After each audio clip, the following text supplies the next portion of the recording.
Thank you. I'm really happy to be here. So this seminar is going to focus on the Control Award and a little bit about some of the things that we've done to win it. We've been the second place finalist 2 years ago and the third place finalist last year at the Florida State Championship, and we've won it a couple of times at our league championship as well. So according to FIRST, the Control Award is given to the team that demonstrates innovative thinking to solve game challenges such as autonomous operation, improving mechanical systems with intelligent control, or using sensors to achieve better results, and the control component should work consistently in the field. So that should show you a little bit more about what they're looking for. It's not purely just whose autonomous is best or anything like that. Um, they look at the way that you've gone above and beyond what most teams do, and like the way that you challenged yourself to make your software different than that of other teams. Um, it also says that you've improved your mechanical systems with intelligent control. And so that to me indicates that there is a focus on the way that you or your software team has interacted with your hardware team to combine them to make a better result. And one interesting thing is that it says it should work consistently in the field, and the judges don't really have time to watch all of your matches, so they're only going to watch it once or twice. So you really need to be careful because if it doesn't work, like the one or two times that the judges watch, anything that doesn't work, they have no evidence that you ever actually had. Um, so the Control Award is the main award given to programmers and based on software. And so it's incredibly important because software is like half the challenge. And this is pretty much the only way that programmers are awarded. And one interesting thing about the Control Award is that it involves an application. In addition to your notebook, you have to fill out this form over here. And a lot of teams will not know about that form and not fill it out. And that might work to your advantage if you're one of the teams trying for the Control Award, because that means there are fewer other teams that you have to beat. And if you forget to fill this form out, then you will definitely not win the Control Award. So that's something you should be aware of. And the other requirements that FIRST gives for the Control Award is gracious professionalism, and this applies for every award. If a judge sees you acting in a way that they consider ungraciously professional, then they will disqualify you from every award. So that's a very easy way to lose an award that you might deserve. So just be careful with the way that you're acting, especially at competition. And I also think if the judges see you acting in an exceptionally respectful way, like or helping a lot of other teams with their programming, then that will kind of help them see that you really are talented and perhaps like you clearly have learned a lot about software because now you're trying to teach it to others. And so that's an example of how being gracious and professional can help you win an award. And you have to have thorough documentation. So in your notebook, there should be a programming section, and you should detail the exact process for how you came up with your software and anything that you did that maybe didn't work. You should definitely emphasize those too. It's very clear that you shouldn't just put like your whole code in there. The judges are not going to read that, and it's probably going to be very long. But you should definitely make sure that you outline a little bit of the process for where that code came from. So for the next season, there are going to be a couple of changes to the Control Award. And the first one is that it has a higher advancement priority. So the Control Award is 14th on the advancement list for regional and the state championships. Florida does not advance a host team or anything, so really it could be considered 13th. And so especially if you're in a large region with enough duplicate award winners, it is definitely possible that the Control Award will advance you to the state championship or maybe even the world championship, depending on how many slots Florida gets for this year.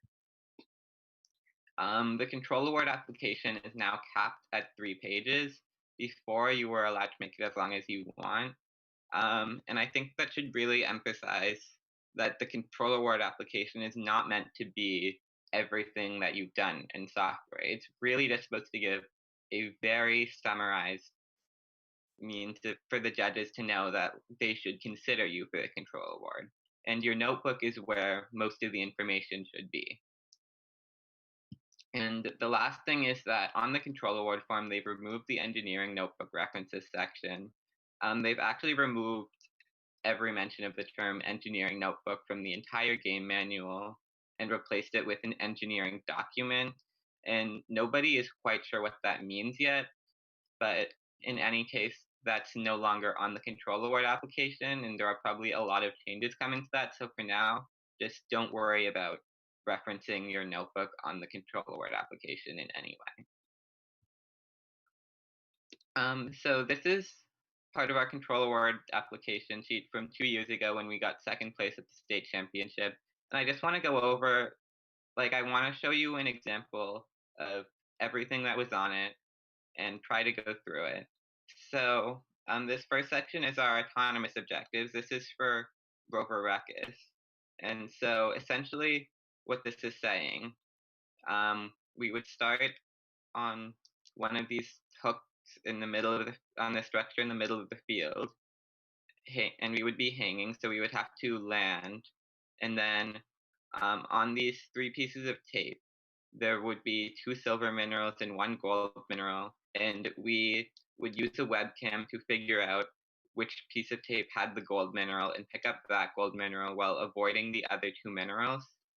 And then you would travel into the depot and drop our team marker, go to the edge of the crater and park. And then one thing that our team did was we used the extra couple of seconds at the very end of autonomous to try to move back and forth and push away any minerals that were right on the edge of the crater because we had trouble getting those. And so we did that to help our tally-up operation later, and we mentioned that on the control award application. At the very end, we say that we were preparing to intake minerals from the crater in tally-up. And one thing that I also think is interesting about the way we did this autonomous objectives section is that we mentioned a couple of our fail-safes, such as the fact that if we failed to pick up the gold mineral, we would when we were turning towards the depot, we would purposely use our box and sweep it across the tape so that even if we missed our first attempt, we would make sure that we definitely got that mineral off the tape. And so fail-safes are one of the things that you should make clear about your software because they are looking for those. And so the next section was the sensors we used. And a lot of these are fairly common. Like the first one, that encoders were connected to each wheel. The vast majority of teams have encoders connected to each wheel, and a lot of teams purely rely on those for their autonomous. And they're very useful tools because they will tell you how far a motor has moved. And so if you want to move a certain distance, then you can use encoders on your wheels and know exactly how much distance you've moved. And so we use these in kind of a different way because we use them to track our location, and I'll go into that more later. And so we also used an external camera to analyze the field, and so that year first provided every team with a machine learning model through TensorFlow that could find the position of a mineral. And so this wasn't overly unique because first had given us this model with a sample program, so a lot of teams were using it. But one thing that I think differentiated us from a lot of teams is that we didn't just immediately look at what first was giving us and implement it. We actually tried to experiment a lot, and we tried using OpenCV, and we tried using our own machine learning model, and we kind of explained why we ultimately settled with the one that first had given us, and we demonstrated to the judges that we understood what machine learning was doing. We didn't, and a lot of teams who just used this either didn't mention it at all or didn't really make it clear that they had put very much thought into it. And so that's one of the things I think made us unique, even though we were doing essentially the same thing as every other team.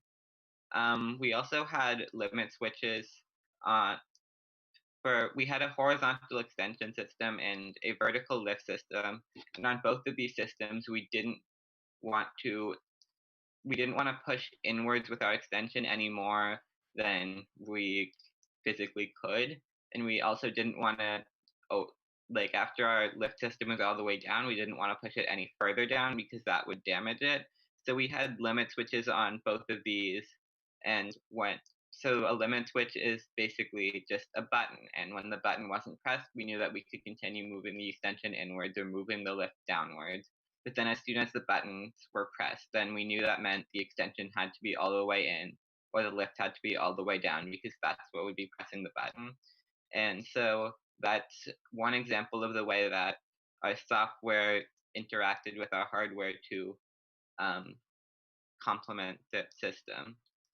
We also used the gyroscope built into the Rev Hub to keep track of when we were not moving at the angle that we wanted to, and we put that into a PID controller. I'll go into that more later if you don't know what that is, but basically that allowed us to straighten ourselves, and so we had a lot of issues with our weight distribution, especially at the beginning of that year, and that would cause our robot to arc slightly and turn when we were just trying to go straight. And so that PID controller would always keep us straight. We also had an ultrasonic distance sensor at the front of our robot, and we would use that if our partner didn't really have an autonomous. Sometimes we would try to tip their gold off the tape for them too, so that we would get a few extra points. And that was very dangerous because their robot was right there. We didn't want to hit them. So to make sure that we were completely precise, we used an ultrasonic sensor in addition to our encoders. We also had a distance sensor on another distance sensor on our robot that was like very low to the ground, enough that it could detect when we were aligned with the gold mineral. And that was one of the ways that we made sure we were always getting it. And we had a sideways passive omni wheel. So basically, that just means that nothing was powering it in any way, and it would just slip with our robot. And the reason that we needed that is because to get off of the lander when we moved sideways, there was a piece of wood on our robot that helped support us while we were hanging. But when we had landed, that blocked our back wheels from moving, and that made it impossible to track our sideways movement with our encoders. And so we used that Omni wheel to track our sideways movement so that we could know exactly where we were starting, because then we could calculate all of the encoder movements necessary to get to the rest of our targets. And the last sensor that we mentioned on our control award application was a potentiometer that was connected to our box that we use to intake minerals from the crater. And so the potentiometer, we would use it to calculate the angle of the box. And then anytime we wanted the box at a different angle, we could use that potentiometer in a PID controller. And that's actually interesting because it was mostly useful for teleop. So that's just showing that your control award application should be focused on autonomous and teleop. You should show how you improve both of them. Again, this is not just an autonomous challenge. You are trying to improve your robot overall. So some of our key algorithms. The first one is this PID controller that I was talking about. This one, the first point we specifically said is a PID that keeps us straight. And so the way that a PID works is I don't know if that's too small, if it's readable or not, but basically there are three variables that determine how much power you should use to turn the opposite way of however your robot is unintentionally turning in this case. The first one is just how far off you are. Obviously, if you've turned a lot, then you're going to need a lot more power to turn yourself back to where you should be. And the next is the integral of your far off your angle is over time. And so conceptually, the reason for that is because the way an integral works is an integral is an accumulator. So if there's error that isn't going away, then the integral term will keep going higher and higher and higher. And you need that because if your error is not going away, then you need more and more power until it finally does go away. And so that's the point of an integral term. I would As far as FTC is concerned, honestly, if you were making this algorithm again, I wouldn't recommend using one. It kind of messed us up a little bit, and there's never really a situation when your robot will be stuck and will just need a little bit more power to move. So I wouldn't worry about that, but that is part of what we use. And then the third variable was this derivative term that basically, if our speed was changing very quickly, then to make sure we had full control of the system, we would slow it down a little bit. And this flowchart over here was actually in our notebook, and one of the judges I was talking to after the competition specifically said that this flowchart was one of the main things that helped us win or get second place for the control award. And so I think that even though a lot of teams used PID and probably did something very similar to this, I found it interesting that the judges specifically mentioned the fact that we provided this visual that I guess they thought was a good explanation of a PID controller. And so that goes into the thorough documentation. You should also be including visuals that correspond with your explanations. So the next point, and a lot of teams will not really think about any algorithms that they're using, but this is an algorithm that probably everybody uses. This is essentially how you drive with mecanums. The horizontal position of the left joystick, you add that to the front wheels and subtract it from the back wheels, and that means that you go sideways based on how much you move the left joystick horizontally. And then you, with your other joystick, if you move it, this vertical position, you just set that power to all of your wheels. This is a better visual to explain that. But if you've ever used a mecanum drivetrain, I can guarantee you've used an algorithm very similar to this, but a lot of people, because this is such a generic algorithm, might not even think to put this on your controller word application. And if you were running out of space, this is definitely one of the things that you probably shouldn't mention, but as long as you have room, it's definitely good to show because it's something a lot of teams don't really think about, but it's one of the main algorithms responsible for your robot running properly. And then this third algorithm we mentioned is, so first of all, we had an autonomous curve that was based on this function over here. That was just how we calculated all of the future points that we could go to. And I'll go into a little bit more. This just details how we calculated the strafe powers, but I'll go into that more later. So this next algorithm is essentially field-oriented driving. So what that means is that regardless of the angle that your robot is facing, if you were to move your joystick straight up, your robot would move straight, like upwards along the field. It wouldn't just move straight forward.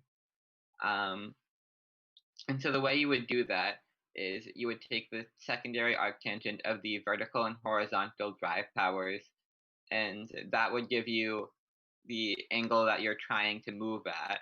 And so if you subtract that from your robot's current angle, and then you take the sine of that angle as your horizontal power and the cosine of that angle as your vertical power, then then you essentially change the angle that you're going to drive at so that you're driving exactly as the joystick is aligned and not relative to your robot. Um, Also, I mentioned this earlier, but we used our encoders to kind of keep track of our current point. It wasn't like a full tracking system, but basically what we did was we knew where we started, and then we would give our next target point. And so we would calculate the angle that we had to go at to get to that target point. We would turn to that angle, and then we would calculate the distance that our current point is from that target point, and then we would just use our encoders to move that distance at whatever angle we were facing, and then we would assume that we had reached that point, and usually that was a pretty accurate assumption. So the way we did those calculations, we would take the secondary arctangent of the amount that our y position and then the amount that our x position had to change to get from our current point to our target point, and that was the angle that we should be moving at. And then the hypotenuse of x and y would be the distance that we had to move, and that's essentially just a statement of the distance formula, the square root of x squared plus y squared. And then we would convert that distance to a number of encoder ticks, and that's how we would do all of our movements. And that really made it easier for us. If we ever had to change our autonomous, we would only have to change one of our target points. And then our program would automatically make all of the adjustments so that the rest of our points were still accurate. Whereas a lot of teams, it's a pain if they have to adjust one movement because then they have to account for that in every other movement. And so that just that's a really, I think, simple way to really improve your life if you're using encoders. And then this last thing, it's another PID controller. I talked about what a PID controller was before. This one is just applied to that box that we use to intake minerals. Um, and that's how we controlled what angle the box was at. So if we wanted to pick up minerals, we might point the box down. But then if we wanted to move our extension back in and we didn't want to drop those minerals, we would point our box up so that they wouldn't fall right out. And then we also used the box we had to throw the minerals into a scoring system, and we would also do that by changing the angle of our box. And so the next section on the controller word sheet is driver-controlled enhancements.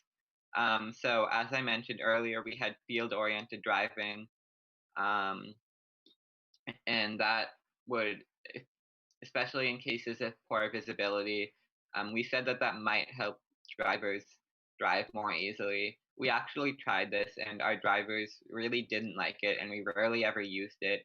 But that doesn't mean that we didn't have it, and that's why it was on this control award sheet. Again, you should be putting anything your team did, regardless of whether it's something you use or whether it's something you just tried once and then maybe it worked, but you never really wanted to use it again.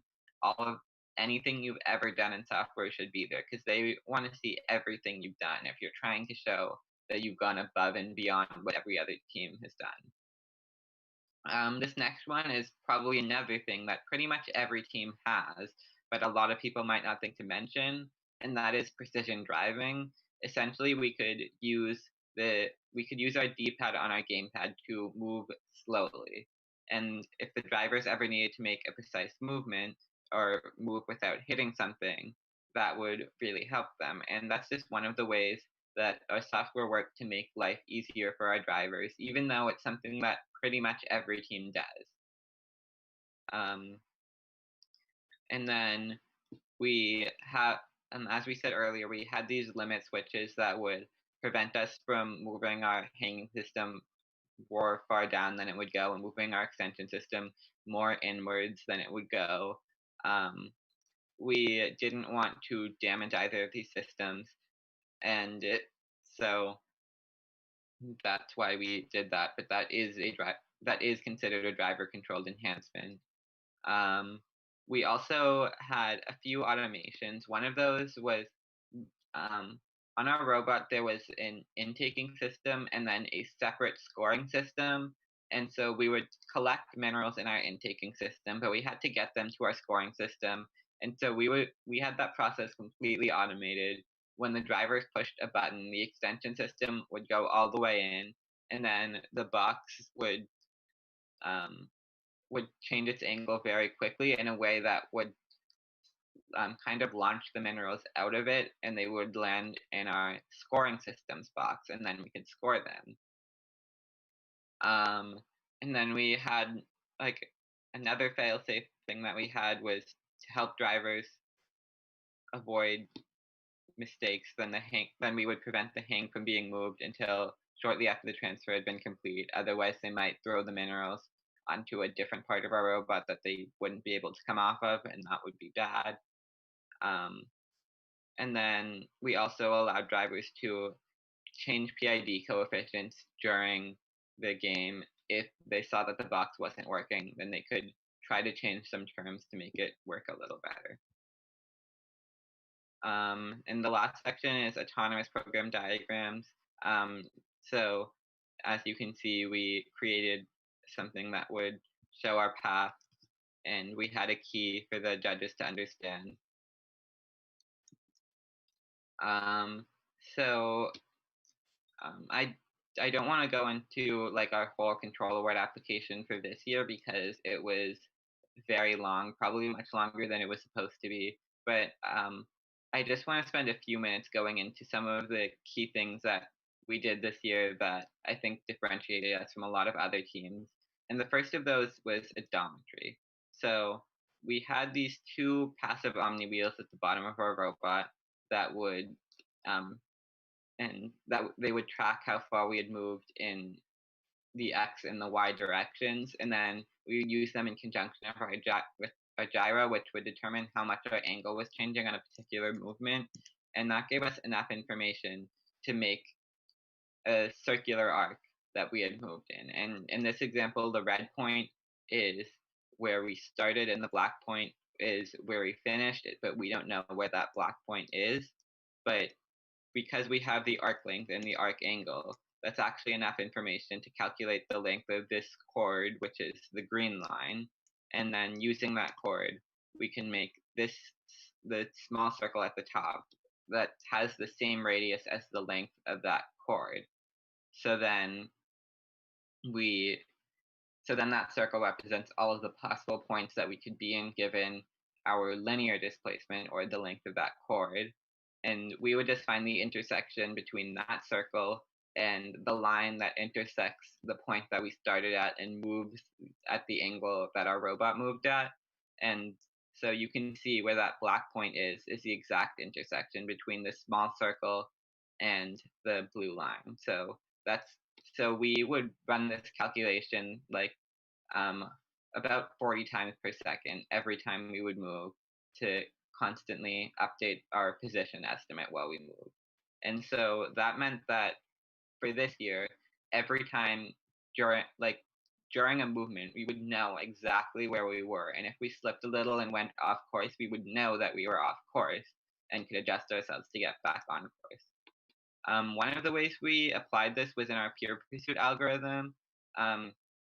This picture might be a little confusing, but basically we would draw a circle around our robot's current position and find where that intersects our intended path.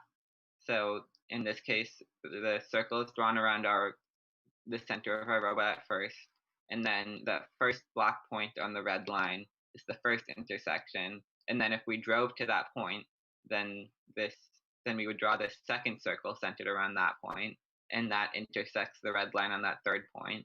And then afterwards, you'll notice that the next point that intersects is on a different line than the first one. And the way we would get between those two lines is we would just drive straight.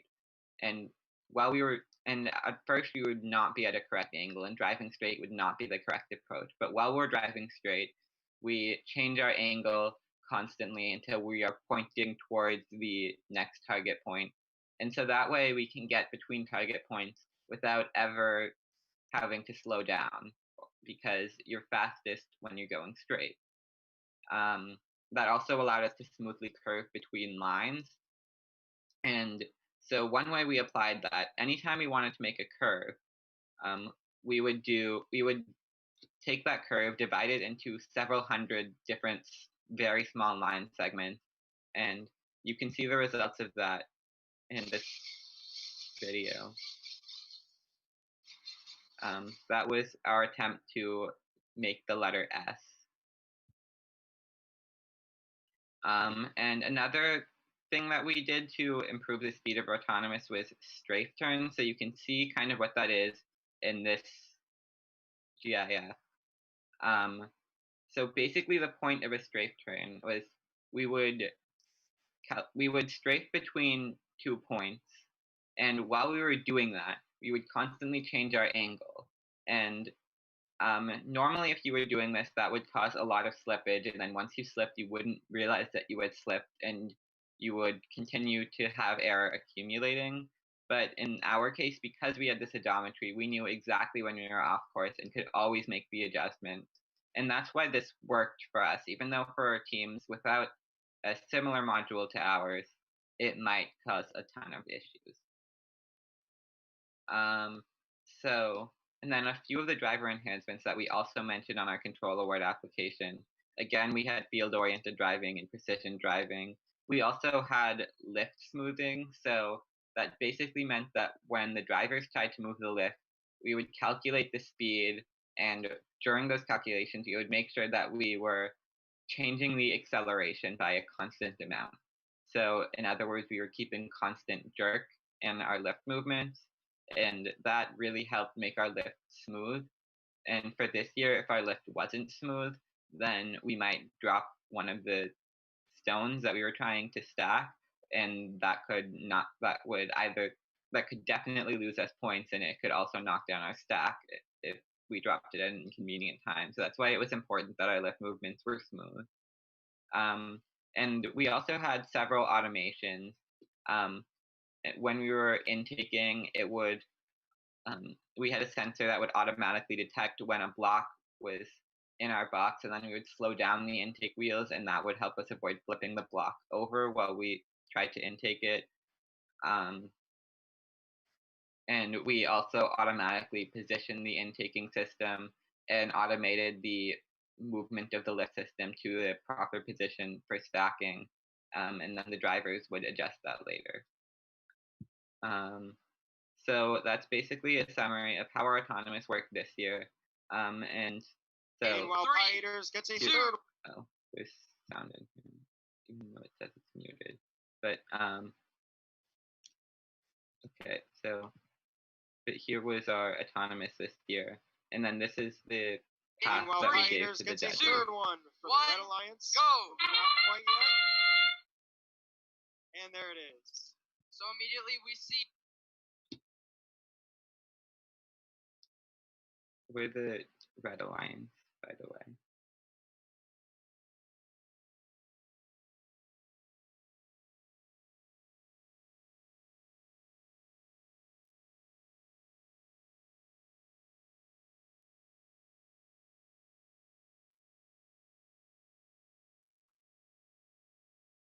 Okay, so I don't know if you could really see like how that autonomous corresponded to this path, but essentially we would grab all 3 of these blocks, put them all onto the platform, and then we drag the platform into the build zone, move down along that vertical line, and then we would go to park, and that's what this path is trying to show.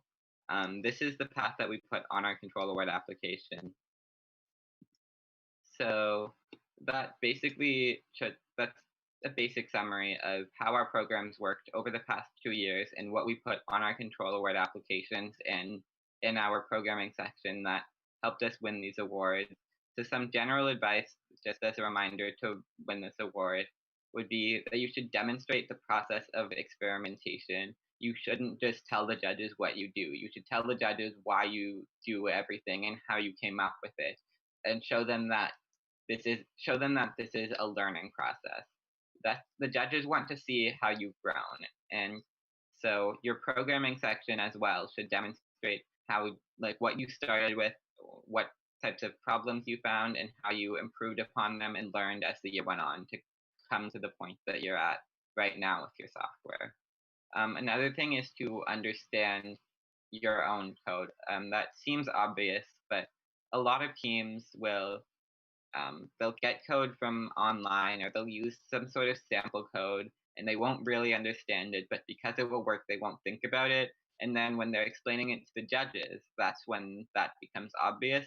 So if you want to win the control award, you have to very clearly understand what your code is doing. And a good example of that I mentioned earlier would be with the TensorFlow thing. A lot of teams just used first sample code and had no clue what TensorFlow was doing to tell them where the gold mineral was. That's something you should avoid, and you should always be able to give a clear explanation of everything that's happening in your program. And another thing that I think always helps with providing clear explanations of everything in your program is to use visuals.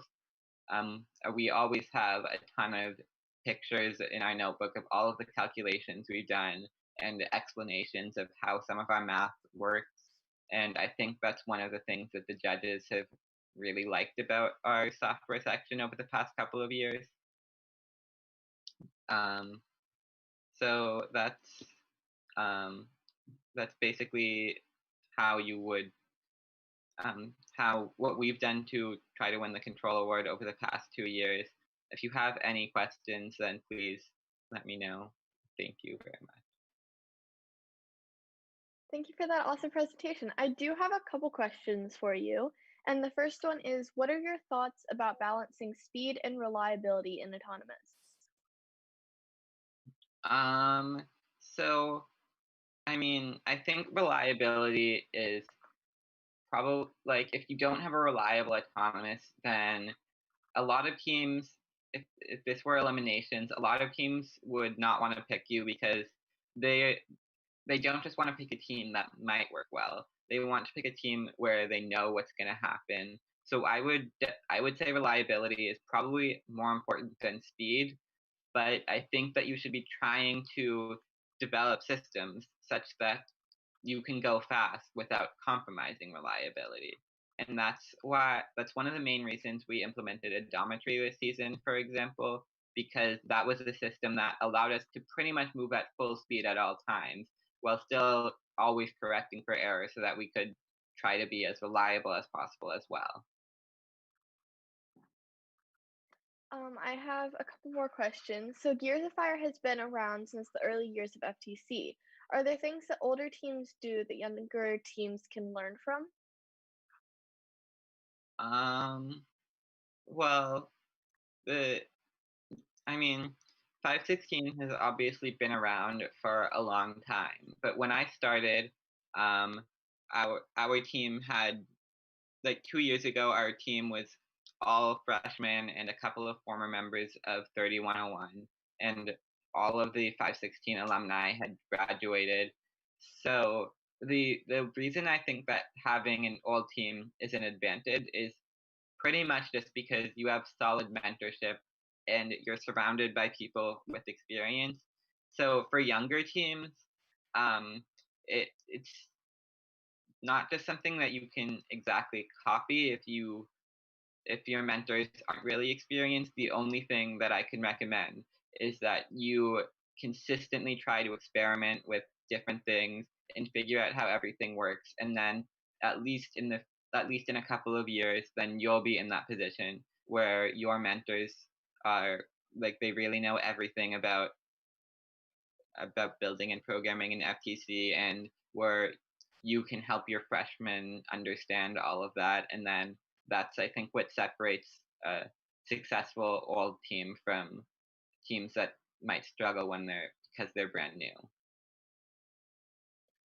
A lot of people are guessing that this year's game could involve launching game pieces. What control system features do you think teams could consider to be successful with that? I mean, the main thing for that I've been thinking of is trajectory calculations. So essentially, if you have any sort of shooter that shoots out a mineral, then whatever angle the shooter is pointed at, it's going to come out at that angle, and so if you consider that a force vector, and then you consider the force vector of gravity, which we know is approximately accelerating at 9.81 meters per second squared downwards. So if you add those two force vectors, then you can generate a trajectory. I think that understanding how to do that is going to be very important for successful software if you're trying to launch a mineral. Thank you for those tips. It seems that most teams struggle with having the robot available for both the build team and the programming team, not to mention the drivers. Do you have any suggestions? I mean, that's definitely a challenge, and it happens on every team, because, I mean, pretty much the robot has to be built before you can really test your code. And if the builders are slow, there's not that much you can do. A couple of things that I would recommend. So first of all, I think it's Beta Robotics. They have a very good virtual FTC simulator where you can essentially run your code. And so that's definitely not a replacement for testing your code on your actual robot, but I would definitely recommend putting your code through that simulator if you can, because that's one way to make sure that your code isn't gonna completely fail. Like if it works on the virtual robot, it might not completely work in reality, but it's not, at that point you at least know it's just a slight tuning process, which is quicker than if you have to reprogram everything. Another thing, and this just comes down to team management, is you as a programmer need to get used to figuring out how long things are going to take you so that you can talk to your team captain, or maybe you won't have a team captain, but you can at least talk to the people building your robot and tell them that if they want the robot to actually be moving, then it has to be finished by this time. Thank you, Miles, for such a great presentation. Gears of Fire definitely has some lit programming skills. SSSSS fans, can you believe that this was week 10 of the Safe Summer Saturday seminar series? As summer draws to a close, we'll be wrapping up our series next Saturday, July 25th. I'm Lana from FTC Team 12827, the Crazy Cat Ladies, signing off for today.